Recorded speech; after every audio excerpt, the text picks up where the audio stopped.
Have you ever wondered what a single day on planet Earth really looks like? I mean, if you could just hit pause and zoom out, what story would it even tell? Well, that's exactly what we're going to do today. We're piecing together a global snapshot, all from the headlines of one single, incredibly complex day. All right, so the day we're looking at is January 31st, 2026. It's a Saturday. And on this one day, a whole bunch of things start happening that on the surface seem totally unrelated. But each one is pulling at the threads of, global stability, politics, and just everyday life. So our day kicks off with a huge headline, one all about military might. A massive U.S. naval armada, it's setting sail, and its destination is Iran. You can just imagine how an act like that immediately cranks up the tension in what's already a super volatile region. And at the exact same time, this one number starts popping up in news reports. Just the number, 11. That's it. It's stark, it's tragic, and believe me, we're going to circle back to what it means in just a minute. So while you have warships sailing and this somber number just hanging in the air, a totally different kind of crisis is unfolding halfway across the world. A record-breaking snowstorm is literally paralyzing the U.S. East Coast. So you've got three huge crises all in one day. Okay, now let's start connecting the dots. All right, first up, let's dive into the geopolitical flashpoints. We're talking about the high-stakes conflicts and humanitarian crises that were really shaping the day. So, with U.S.-Iran tensions, you've got this really dangerous contradiction happening. On one hand, you have President Trump talking publicly about hope for a deal, diplomacy. But at the exact same time, the U.S. is sending its biggest naval armada to the region. It's a classic high-stakes strategy, right? It's like offering an olive branch with one hand while holding a massive stick in the other. And remember that number 11? Well, this is where it gets its absolutely heartbreaking context. The United Nations reported that because of the brutal winter conditions and severe restrictions on aid in the Gaza Strip, 11 children died from hypothermia.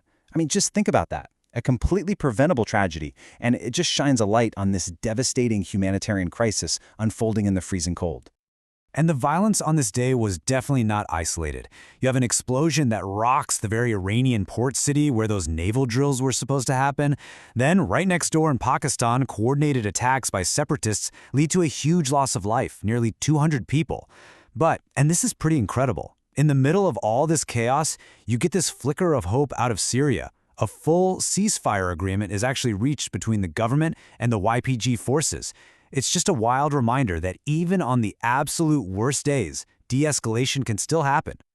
Okay, so the day's crises weren't all happening on a battlefield. There was a totally different kind of shockwave about to hit, a political one. This one was all about past secrets creating some very present-day problems. So get this, the U.S. Justice Department drops an absolute bombshell. More than 3 million pages of records from the Jeffrey Epstein investigation. I mean, just try to picture that. The sheer volume is just staggering, and you just know the political and social fallout from this is going to be huge, and it's going to last for a long, long time.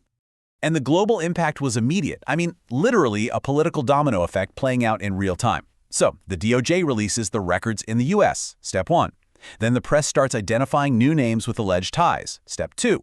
And then, boom, step 3, within hours, all the way over in Europe, a top Slovak advisor, Miroslav Lajčák, resigns after his name comes up, though he fiercely denied everything. It just shows you how fast this stuff can travel.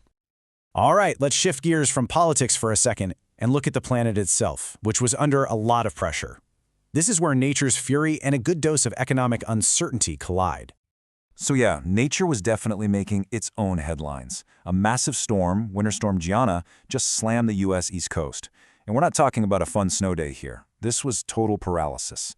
States of emergency were declared, and cities like Charlotte, North Carolina, were just completely buried under a record-breaking amount of snow. And this wasn't just some random, isolated storm. The World Meteorological Organization actually used this exact day to issue a pretty stark warning. They were pointing to all the record heat and cold events happening around the globe and saying, hey, this is a dangerous trend. They made this urgent call for way better early warning systems for our climate. Meanwhile, a whole different kind of storm was brewing, this time in the financial world. So the U.S. Federal Reserve made some comments that hinted things were getting more stable economically. And what happens when people feel more stable? They tend to move away from super safe investments like gold. And the result was, whoosh, the price of gold just plummeted, dropping more than 10% in a single day. It just added this whole other layer of economic anxiety to an already crazy 24 hours. But look, the story of any single day is never just about crisis, right? Even with all this tension, January 31st also had these glimmers of change, moments of real progress, breakthroughs, and amazing human achievements that give us a totally different, much more hopeful story.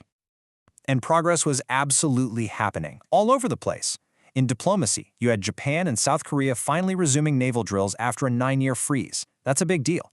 The UK and China also had a breakthrough in their talks. Then you've got the world stage of sports, where Elena Rybakina made history, winning the Australian Open for Kazakhstan. And in politics, Sunetra Pawar shattered a glass ceiling in India, becoming the very first woman to be Deputy Chief Minister of Maharashtra. Just incredible stuff. So at the end of the day, what are we left with? It's like this one day holds so many different worlds all at once. You've got a world of escalating crisis, but also one of quiet, persistent progress. A world of terrible disasters, but also one of historic achievement. And it really leaves you with a big question, doesn't it? What's the real story of our time? Is it the loud, scary, headline-grabbing crises, or is it the quiet, steady progress that just keeps ticking along day in and day out?